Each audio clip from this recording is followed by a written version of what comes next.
Okay, hi guys. For today's video, I will be sharing you on how to upload Premiere on YouTube using just your phone, okay? So una, pupunta po tayo dito sa Chrome. Diyan po tayo magbubukas ng ating YouTube.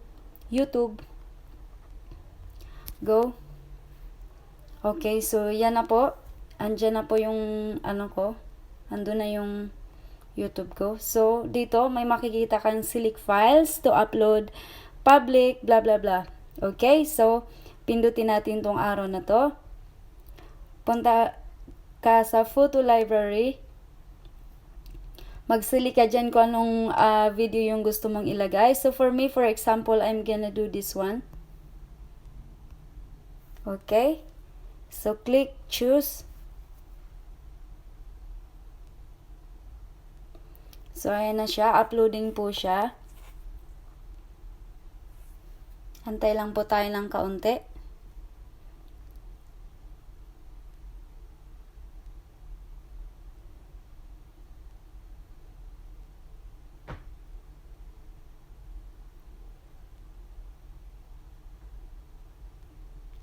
Ikot-ikot lang siya. 95% na processing.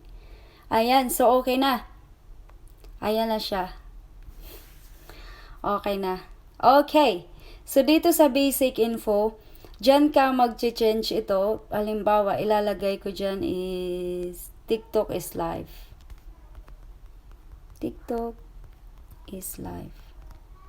Ayan. Tapos description. Ikaw na bahala. Translations. Kung monetize channel ka naman, click mo yung monetization. I-on mo lang po yan siya. And then, go to advanced settings.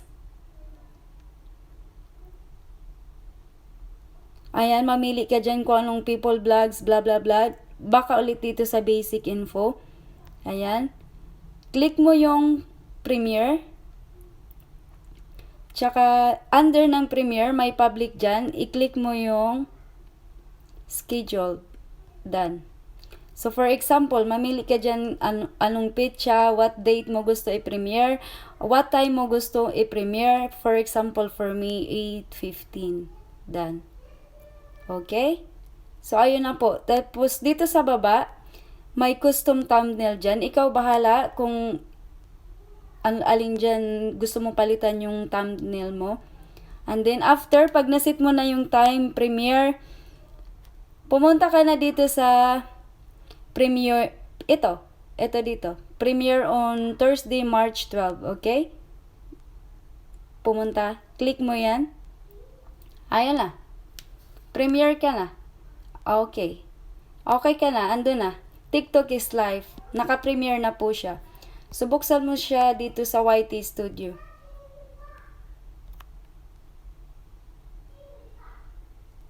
Okay. Ando na siya sa TikTok is live. Okay. That's all. Bye-bye. I hope nakatulong tong video na to. Bye!